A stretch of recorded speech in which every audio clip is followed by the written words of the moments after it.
ಹೇಳ್ತಾ ಇದ್ದಾರೆ RSS ಕೂಡ PFI ರೀತಿಯಲ್ಲಿ ತಾಲಿಬಾನ್ ರೀತಿಯಲ್ಲಿ ಈ ಕಾರಣಕ್ಕೆ ನೇರವಾಗಿ ಪ್ರಿಯಾಂಕ್ ಖರ್ಗೆ ಅವರು ಹೇಳಿದ್ದಾರೆ ನನ್ನ ಕೈಲಿ ಅಧಿಕಾರ ಇದ್ದಿದ್ರೆ ಬ್ಯಾನೇ ಮಾಡ್ಬಿಡ್ತಿದ್ದೆ ಇಡೀ ಸಂಘಟನೆ ಅಂತ.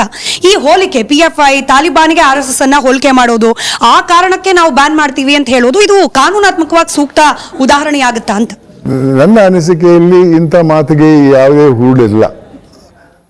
ಅದು ಹುದ್ದೆ ಅಧಿಕಾರದಲ್ಲಿದ್ದೇವೆ ಅಂತ ಹೇಳ್ತಾರೆ ಹೊರತು ಈ ರೀತಿಯಾಗಿ ಹೇಳೋದು ಸರಿಯಲ್ಲ ಅನ್ನೋದು ನನ್ನ ವಿಚಾರ.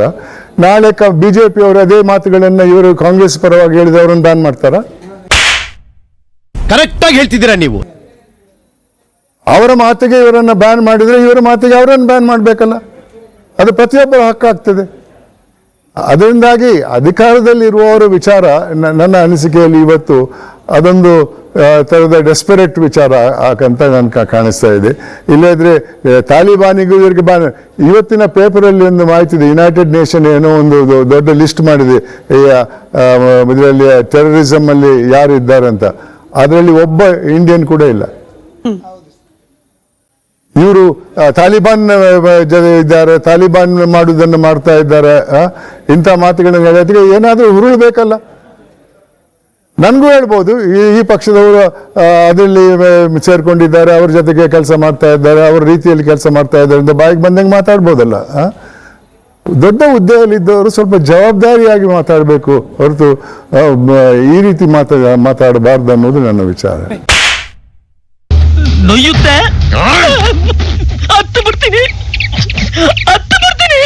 ಫೆಬ್ರವರಿ 4, 1948ರಲ್ಲಿ ಸರ್ದಾರ್ ವಲ್ಲಭಭಾಯಿ ಪಟೇಲ್ರು ಹೇಳ್ತಾರೆ, ಇವರ ಒಂದು RSS ಮೂಲವಾಗಿ ಇವರು ಹಿಂದೂ ರಾಷ್ಟ್ರ ಅಂತ ಅಥವಾ ಹಿಂದೂ ಸ್ವರಾಜ್ ಮಾಡಬೇಕು ಅಂತ ಹೊರಟಿದ್ದಾರೆ.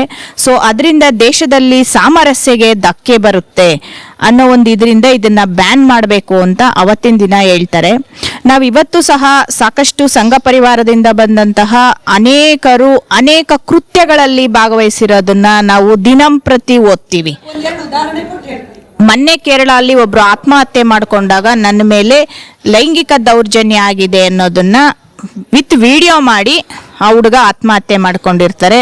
ಮತ್ತೆ ಕೇರಳದಲ್ಲಿ ಆ ಬಾಂಬ್ ತಯಾರಿಕೆಗೆ ಮಾಡಕ್ ಹೋಗಿ ಕೈ ಬ್ಲಾಸ್ಟ್ ಆಗಿ ಒಂದು ಕೈ ಹೋಗಿದೆ. ಈ ತರ ನಿರಂತರವಾಗಿ ಪ್ರಕರಣಗಳಂತೂ ದಾಖಲೆಗಳು ಇದೆ.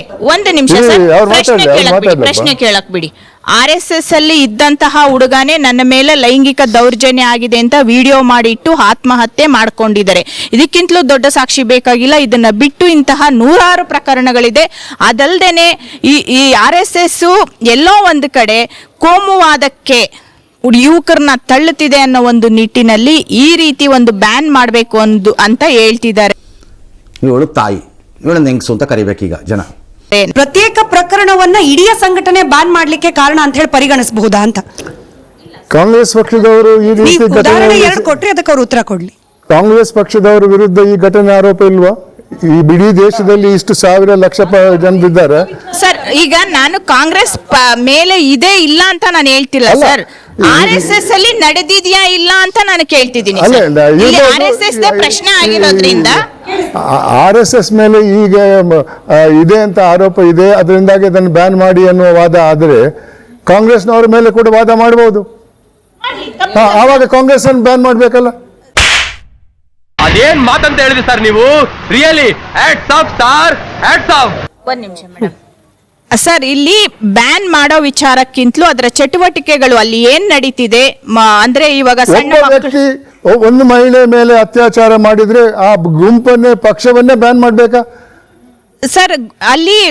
ಅಲ್ಲಿ ಹೇಳಿರೋದು ಏನಂದ್ರೆ ಸರ್ಕಾರಿ ಜಾಗಗಳಲ್ಲಿ ಬ್ಯಾನ್ ಮಾಡೋದು ಎರಡನೇ ವಿಚಾರವಾಗಿ ಬಂತು. ಮೊದಲನೇ ವಿಚಾರವಾಗಿ ಬಂದಿದ್ದು ಸರ್ಕಾರಿ ಸ್ಥಳಗಳಲ್ಲಿ ಉಪಯೋಗಿಸ್ಕೋಬಾರ್ದು.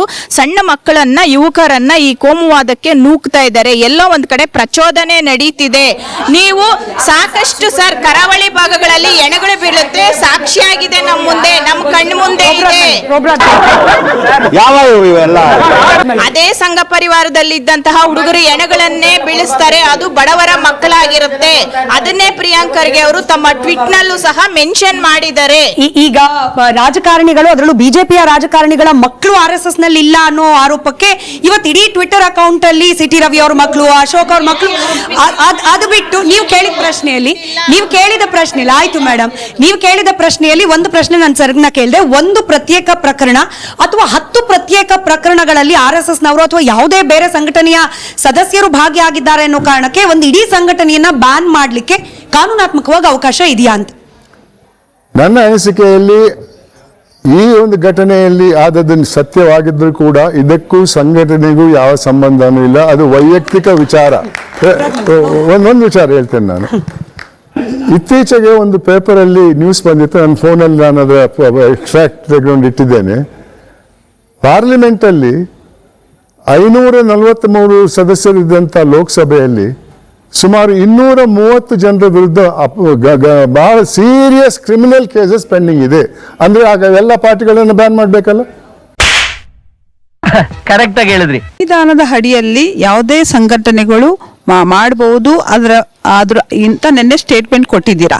ನಾನು ಹೇಳ್ತೀನಿ, ಕಾಂಗ್ರೆಸ್ ಸರ್ಕಾರ ತನ್ನ ವೈಫಲ್ಯತೆಗಳನ್ನ ಮುಚ್ಚುವ ಸಲುವಾಗಿ ನೋಡಿ, ಬೇರೆ ಧರ್ಮದವರು ಓಪನ್ ಆಗಿ ಪ್ಯಾಲೆಸ್ತೈನ್ ಜಿಂದಾಬಾದ್ ಅಂತ ಹೇಳ್ತಾರೆ. ಎಷ್ಟೋ ಚಟುವಟಿಕೆಗಳು ನಡೀತಿದ್ರು ಕೂಡ ಅವ್ರ ವಿರುದ್ಧ ಯಾವುದೇ ಆಕ್ಷನ್ ತೆಗೆದುಕೊಳ್ಳದೆ RSS ಸಮಾಜಮುಖಿ ಕೆಲಸ ಮಾಡ್ತಾ ಇದೆ. ಪ್ರತಿ ಹಂತದಲ್ಲೂ RSS ಎಲ್ಲೂ ಕೂಡ ಅವ್ರ ಬಗ್ಗೆ ಒಂದು ಬೆರಡು ತೋರಿಸುವಂತ ಕೆಲಸಗಳು ಆಗ್ತಾ ಇಲ್ಲ.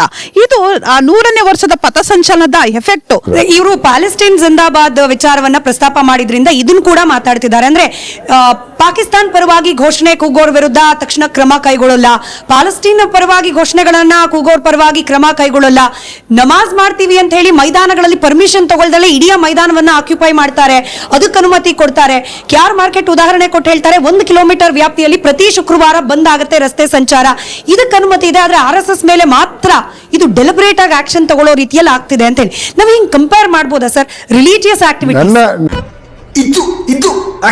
ನನ್ನ ಅನಿಸಿಕೆಯಲ್ಲಿ ಇಂಥ ಒಂದು ಪರ್ಮಿಷನ್ ಒಂದು ಗುಂಪಿಗೆ ಕೊಡುವುದಿದ್ರೆ ಅದು ಎಲ್ಲರಿಗೂ ಕೊಡಬೇಕು, ಇಲ್ಲದೆ ಇದ್ರೆ ಎಲ್ಲರಿಗೂ ನಿರ್ಬಂಧ ಮಾಡಬೇಕು. ಅವರು ಮಾಡಬಾರ್ದು, ನೀವು ಮಾಡಬಾರ್ದು. ಸರ್ಕಾರಿ ಪ್ರಾಪರ್ಟಿ ಮೇಲೆ ನಿಮ್ಗೇನು ಅಧಿಕಾರ ಇಲ್ಲ, ಅದರ ದುರ್ಬಳಕೆ ಆಗಬಾರ್ದು, ಅದರ ಬಳಕೆನೇ ಆಗಬಾರ್ದು ಅಂತ ಅದೇನು ನಿರ್ಧಾರಕ್ಕೆ ಬಂದರೆ ಅದು ಸರ್ಕಾರಕ್ಕೆ ಬಿಟ್ಟದ್ದು. Unless it is emergency situation ಅಥವಾ ಆ ಜಾಗ ಬಿಟ್ಟು ಬೇರೆ ಜಾಗ ಇಲ್ಲದೆ ಇದ್ರೆ ಅಲ್ಲೇ ಮಾಡಬೇಕಾಗ್ತದೆ. ಅಂತ ಸಿಚುವೇಶನ್ ಇಲ್ಲದೆ ಇದ್ರೆ ಸರ್ಕಾರ ಹೇಳ್ಬೋದು ಎಲ್ಲರಿಗೂ ನಿರ್ಬಂಧ ಹಾಕ್ತೇವೆ ನಾವು, ನಿಮ್ಗೆ ಮಾತ್ರ ಅಲ್ಲ, ಅಲ್ಲದ್ರೆ ಎಲ್ಲರಿಗೂ ಫ್ರೀ ಆಗಿ ಬಿಡ್ತೇವೆ ಅಂತ ಹೇಳ್ಬೇಕು. ತಾವು ಒಂದು ಕಾಲದಲ್ಲಿ ಮಠ ಹಾಕಿದಿರಿ, ತಾವು ಯಾರು ನೀವೇನು ಪಕ್ಷ ನೋಡಿಲ್ಲ, ಜಾತಿ ನೋಡಿಲ್ಲ, ಏನು ನೋಡಿಲ್ಲ, ಮಠ ಹಾಕಿದಿರಿ. ಆದ್ರೆ ಈಗ ನ್ಯಾಯಯುತವಾಗಿ ಮಾತಾಡಿದಾಗ, ಅವ್ರ ಪರವಾಗಿ ಮಾತಾಡಿದಾಗ ನಿಮ್ಮ ಅಟ್ಟಿಕೇರಿಸ್ತಾರೆ, ಸ್ವಲ್ಪ ವಿರುದ್ಧವಾಗಿ ಮಾತಾಡಿದಾಗ ಕೆಳಕಾಗ್ತಾರೆ. ಇದೆಂತ ಅನ್ಯಾಯ ಸರ್? ಇದ್ರ ಬಗ್ಗೆ ತಾವು ದಯವಿಟ್ಟು ಹೇಳ್ಬೇಕು ಅಂತ ಪ್ರಾರ್ಥಿಸ್ತೀನಿ ಸರ್. ನಾನು ಯಾವ ರಾಜಕೀಯ ಪಕ್ಷಕ್ಕೂ ಸೇರಿದವನಲ್ಲ, ಯಾವ ಪಕ್ಷದ ಸದಸ್ಯನೂ ಅಲ್ಲ. ನಾನು ಮತ ಹಾಕುವಾಗ ಪಕ್ಷ ನೋಡಿ ಮತ ಹಾಕಲ್ಲ, ಅಭ್ಯರ್ಥಿ ನೋಡಿ ಮತ ಹಾಕ್ತೇನೆ. ಯಾರು ಇಲ್ಲದೆ ಇದ್ರೆ ನೋಟ ಅಂತ ಒಂದಿದೆ, ಅದಕ್ಕೆ ಹಾಕ್ತೇನೆ ನಾನು. ಅರ್ಥ ಮಾಡ್ಕೊಳ್ಳಿ ಮಾತುಗಳನ್ನ.